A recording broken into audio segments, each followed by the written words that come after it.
India is building a new empire, not with bombs or debt traps, but with cranes, contracts, and cargo ships. Quietly, port by port, it's redrawing the African trade map. And China? It's watching, but can't seem to stop it. This isn't a story about war. It's a story about the future of global power and how the next supply chain superpower might not be America or China, but India. Across East Africa, India is investing billions in ports, roads, energy projects, and it's doing it differently. No billion-dollar loans with hidden terms, no military bases disguised as logistics hubs, just cranes, contracts, and quiet control. Instead, India is showing up with something else: joint ventures, trade partnerships, and long-game diplomacy. So why is Africa suddenly at the center of this silent shift?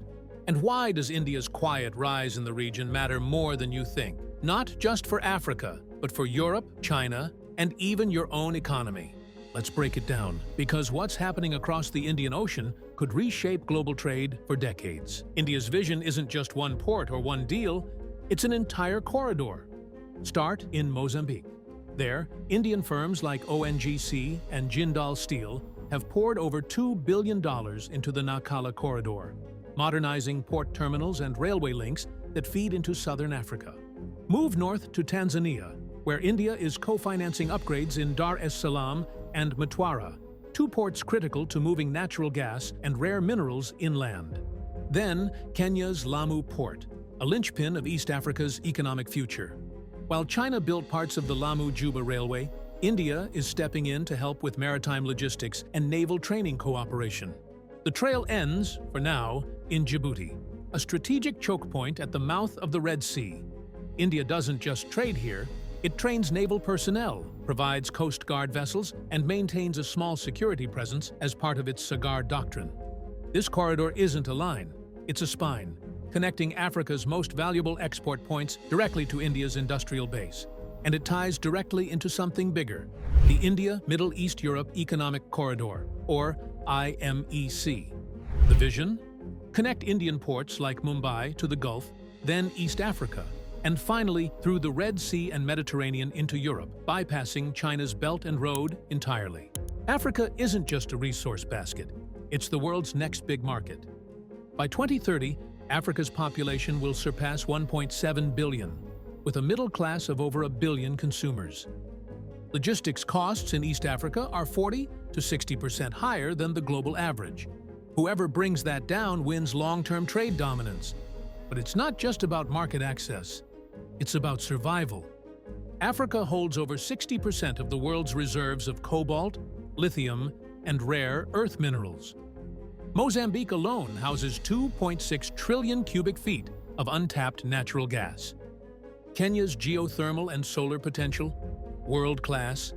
Tanzania's nickel and graphite deposits, critical for EV batteries. And India knows this, and it's betting big, early, and smart. By investing early and equitably, New Delhi is securing supply chains for everything from smartphones to solar panels, while giving African nations jobs, tech, and infrastructure in return.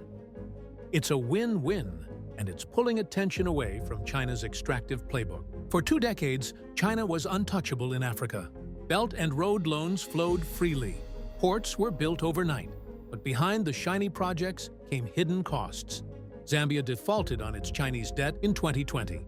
Kenya's Mombasa port nearly fell into foreign control. Sri Lanka's Hambantota port, outside Africa, but symbolic, was leased to China for 99 years after debt restructuring. It's called debt trap diplomacy. And across Africa, voters and leaders are turning the page. African leaders, especially in democratic or semi-democratic states, are pushing back. They want transparency, job creation, and long-term value, not opaque loans and foreign contractors. Meanwhile, China's economic engine is slowing. Youth unemployment is surging. Real estate markets are crashing. Belt and road enthusiasm has cooled, even within Beijing. Add to that rising concerns over Chinese military presence. In Djibouti, the PLA Navy maintains a base just miles from US and French operations. Reports of surveillance cooperation with Iran have rattled allies. India's model feels safer, more open, and less tied to any one political ideology. India's approach boils down to 3 letters: SAGAR. It stands for Security and Growth for All in the Region. Launched in 2015, it's India's doctrine for the Indian Ocean, blending economic partnership with naval presence and mutual development. But it's not just a slogan. India has delivered Coast Guard vessels to Kenya, run naval exercises like Operation Ocean Shield with East African forces, and established military-to-military relationships built on trust, not coercion. At the business level, India prefers joint ventures. Jindal in Mozambique, Tata in Kenya, Adani in Tanzania. These aren't top-down Chinese-style mega deals. They're local-first, shared risk, job-creating deals, and they work.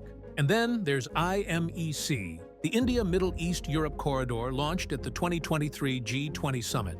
With backing from the EU, US, and Gulf states, IMEC offers a transparent, multilateral alternative to Belt and Road, one that includes Africa as a key node. Add to that the Quad, the strategic alliance between India, Japan, Australia, and the US.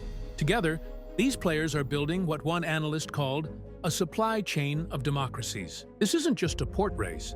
It's not even just about Africa. It's about who gets to define the next chapter of globalization. China's model, build fast, control tight, hide the terms, is showing cracks. India's model, slower, more cooperative, more aligned with democratic values, is gaining traction. The real battle? It's not in headlines or speeches. It's in who controls the ports, the railroads, the critical minerals, and ultimately, the rules of trade. Because whoever quietly builds the next supply chain empire won't just move goods, they'll move global power.